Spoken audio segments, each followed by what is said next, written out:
Students, आज मैं कक्षा 12 विषय राजनीति विज्ञान का अध्याय 6 लोकतांत्रिक व्यवस्था का संकट समझा रही हूँ। अध्याय के पहले प्रश्न में नई दुनिया न्यूज़पेपर की एक कॉपी दिखाई गई है जिसका संपादकीय खाली है। यह पेपर सन 1975 का है जिसमें संपादकीय की जगह खाली छोड़ने की वजह उस समय का आपातकाल और सरकारी कानून प्रेस सेंसरशिप रहा। इस अध्याय में हम आगे इसको अध्ययन करेंगे। जैसा कि हमने अभी तक अध्यायों में पढ़ा कि 1971 के बाद कांग्रेस को नवजीवन मिला। कांग्रेस एक सर्वोच्च पार्टी या कह सकते हैं मेजॉरिटी पार्टी के रूप में उभरी, परंतु कांग्रेस पार्टी अब पहले वाली कांग्रेस नहीं रही थी, वो बदल चुकी थी। 1973 से 1975 के बीच की घटी घटनाओं ने यह अंतर साफ दिखाया भारतीय राजनीति को कि भारत की लोकतांत्रिक राजनीति और संविधान निर्देशित संस्थानिक संतुलन को क्या क्या चुनौतियों ने घेरा। 1973 और 75 के बीच घटी घटनाओं का परिणाम देश में आपातकाल रहा। 1975 के जून के महीने में देश में आपातकाल की घोषणा की गई और इसी आपातकाल की घोषणा के कारण ही 1977 के लोकसभा चुनाव कांग्रेस हार गई। हम इस अध्याय में उस लोकतंत्र के उस इतिहास और उस इतिहास के अंदर घटी घटनाओं का अध्ययन करेंगे कि आपातकाल क्यों लागू किया गया, ऐसा करना क्यों जरूरी था, आपातकाल लागू करने का व्यावहारिक अर्थ क्या था और दलगत राजनीति के लिहाज से आपातकाल के क्या परिणाम हुए और आपातकाल से भारतीय लोकतंत्र ने क्या सबक सीखे। इस अध्याय में हम इन्हीं सभी प्रश्नों का अध्ययन करेंगे। आपातकाल की पृष्ठभूमि। आपातकाल की पृष्ठभूमि में हम सबसे पहले भारत का आर्थिक स्थिति को अध्ययन करेंगे जो आपातकाल की वजह रहा। 1971 के चुनाव में कांग्रेस ने गरीबी हटाओ का नारा दिया, परंतु 1971 और 72 के बाद के सालों में भी देश की सामाजिक और आर्थिक दशा में कोई खास सुधार नहीं हुआ। उसी समय 1971 में भारत पाकिस्तान युद्ध और बांग्लादेश का एक नए देश के रूप में बनना और बांग्लादेश से बहुत सारे शरणार्थी भारत में प्रवेश कर गए। इसके अलावा पाकिस्तान के साथ युद्ध करना पड़ा। युद्ध में अमेरिका ने भारत का साथ न देकर पाकिस्तान का साथ दिया और भारत को सहायता देना बंद कर दिया।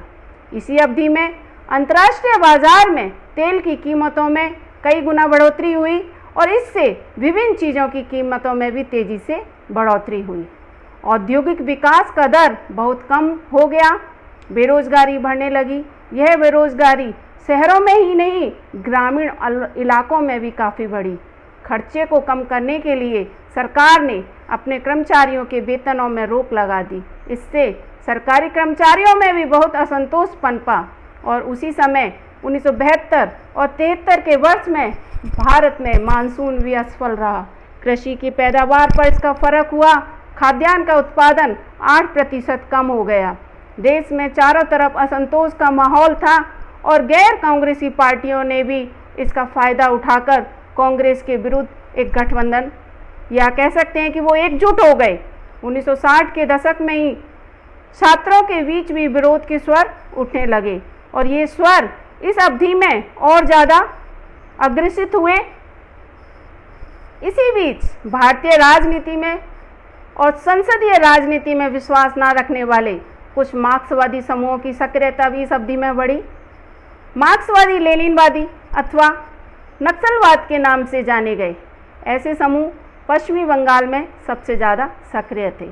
तो इसी अध्याय में नक्सलवादी आंदोलन को भी काफ़ी स्पष्ट रूप से बताया हुआ है जिससे आज भी भारत में नक्सलवाद को देखा जा सकता है। हम सबसे पहले नक्सलवादी आंदोलन को ही समझ लेते हैं।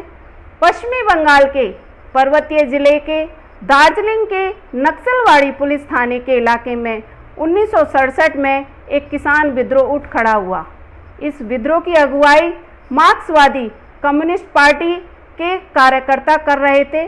1969 में नक्सलवादी सीपीआई-एम से अलग हो गए और उन्होंने सीपीआई मार्क्सवादी लेनिनवादी नाम से एक नई पार्टी चारू मजूमदार के नेतृत्व में बनाई। इस पार्टी की दलील थी कि भारत में लोकतंत्र, संसद एक छलावा है। इस पार्टी ने क्रांति करने के लिए गुरिल्ला युद्ध की रणनीति भी अपनाई। उसके बाद भी भारत में नक्सलवाद खत्म नहीं हुआ। फिलहाल 9 राज्यों के लगभग 75 जिले नक्सलवादी हिंसा से प्रभावित हैं। इनमें अधिकतर बहुत पिछड़े इलाके हैं और यहाँ आदिवासियों की जनसंख्या ज़्यादा है।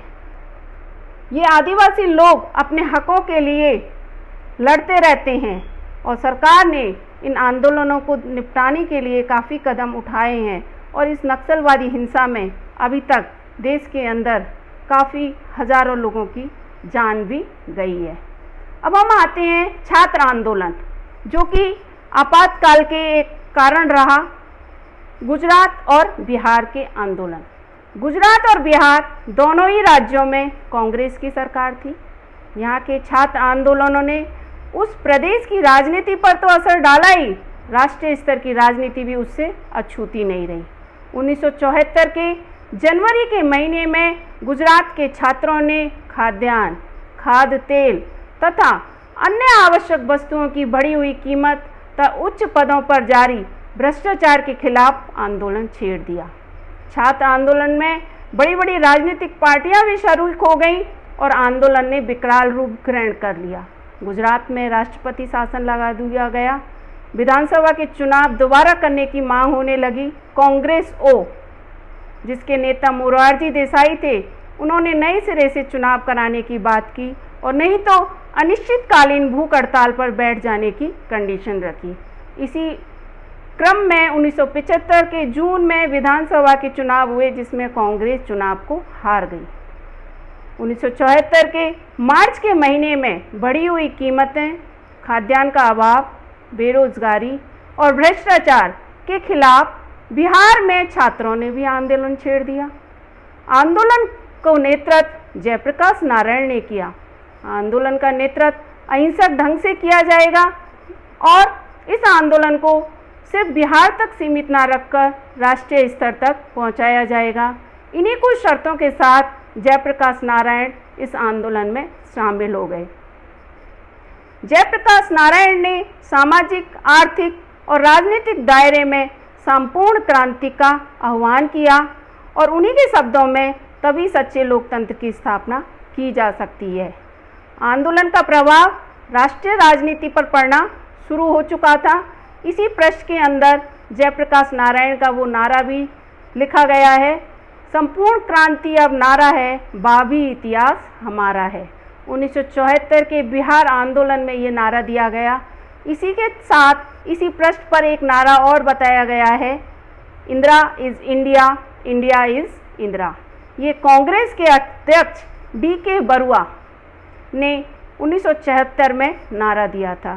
तो हम ये छात्र आंदोलनों के इसी क्रम में एक और आंदोलन पूरे देश में राष्ट्रव्यापी हड़ताल के रूप में हुआ और वह था रेलवे के कर्मचारियों ने सारा कामकाज ठप कर जॉर्ज फर्नांडिस के नेतृत्व में 1974 में अपनी मांगों के लिए, बोनस और सेवा से जुड़ी शर्तों के मांगों के लिए आंदोलन कर दिया और यह आंदोलन 20 दिन के बाद बगैर किसी समझौते के वापस ले लिया गया था। तो 1975 में जेपी ने दिल्ली में एक बहुत बड़ी रैली निकाली, जिसमें और सभी विपक्षी पार्टियां, जिसमें भारतीय जनसंघ, कांग्रेस हो, भारतीय लोकदल, सोशलिस्ट पार्टी जैसी गैर कांग्रेसी दलों का भी समर्थन मिला और गुजरात और बिहार दोनों ही राज्यों के आंदोलन कांग्रेस विरोधी आंदोलन माने गए। तो इस तरह से ये भी एक आपातकाल का कारण रहा। इसके अलावा आपातकाल का कारण था न्यायपालिका से संघर्ष। न्यायपालिका के साथ इस दौर में सरकार और शासक दल के बीच गहरे मतभेद पैदा हो गए थे। ये मतभेद कुछ प्रमुख बिंदुओं पर थे। वो थे, सबसे पहला था कि इस क्रम में 3 संवैधानिक मसले उठे थे। नंबर 1, क्या संसद मौलिक अधिकारों में कटौती कर सकती है? सर्वोच्च न्यायालय का जवाब था कि संसद ऐसा नहीं कर सकती। दूसरा यह है कि क्या संसद संविधान में संशोधन करके संपत्ति के अधिकार में काट-छाट कर सकती है। इस मसले पर भी सर्वोच्च न्यायालय ने कहा कि ऐसा संसद नहीं कर सकती। तीसरा, संसद ने ये कहा कि संविधान में संशोधन करके वह नीति निर्देशक सिद्धांतों को प्रभावकारी बनाना चाहती है और मौलिक अधिकारों में कमी करना चाहती है, लेकिन सर्वोच्च न्यायालय ने इस प्रावधान को भी निरस्त कर दिया। इससे सरकार और न्यायपालिका के बीच में संबंधों में तनाव आया। उसी समय केशवानंद भारती एक मशहूर मुकदमे के रूप में सर्वोच्च न्यायालय ने एक फैसला सुनाया कि संविधान का एक बुनियादी ढांचा होता है और संसद इस ढांचागत विशेषताओं में कोई संशोधन नहीं कर सकती। हमने पिछली कक्षा में भी 11वीं क्लास में भारतीय संविधान के अंदर इन्हीं सारी चीज़ों का अध्ययन किया था। इसके अलावा दो और बातें थीं जिससे न्यायपालिका और कार्यपालिका के बीच में संबंध काफ़ी तनावपूर्ण हो गया। 1973 में केशवानंद भारती के निर्णय के बाद भारत के मुख्य न्यायाधीश का पद खाली हो गया था और मुख्य न्यायाधीश के पद के लिए ये परंपरा चली आ रही थी कि जो भी वरिष्ठ न्यायाधीश होगा वो देश का मुख्य न्यायाधीश होगा। परंतु सरकार ने 3 वरिष्ठ न्यायाधीश J.M. Select, K.S. हेगड़े तथा A.N. ग्रोवर की वरिष्ठता को अनदेखा करके न्यायाधीश A.N. रे को मुख्य न्यायाधीश नियुक्त कर दिया और इससे ये तीनों न्यायाधीश ने सरकार के इस कदम को गलत कदम साबित किया और इसके विरुद्ध फैसला दिया। इससे संविधान की व्याख्या और राजनीतिक विचारधाराओं में बड़ी तेजी से घालमेल की स्थिति पैदा हो गई और जो लोग प्रधानमंत्री के नज़दीक थे वो प्रतिबद्ध न्यायपालिका और प्रतिबद्ध नौकरशाही की बात करने लगे। इसका अभिप्राय होता है कि देश का न्यायपालिका और देश के अधिकारी बहुमत वाली पार्टी के साथ उन्हीं की सोच के अनुकूल कार्य करें। इसके अलावा एक और इशू उठा जिससे उच्च न्यायालय ने इंदिरा गांधी के निर्वाचन को अवैध घोषित कर दिया, जिससे कि आपातकाल की घोषणा करनी पड़ी। यह प्रसंग उस समय का है जब इंदिरा गांधी का संसद के लिए निर्वाचन हुआ था, तो उसके लिए एक रिट डाली गई थी इलाहाबाद उच्च न्यायालय में, जिसमें समाजवादी नेता राजनारायण के द्वारा एक चुनाव याचिका डाली गई, जिसमें उन्होंने कहा कि 1971 के चुनाव में इंदिरा गांधी ने सरकारी कर्मचारियों और सेवाओं का इस्तेमाल किया है।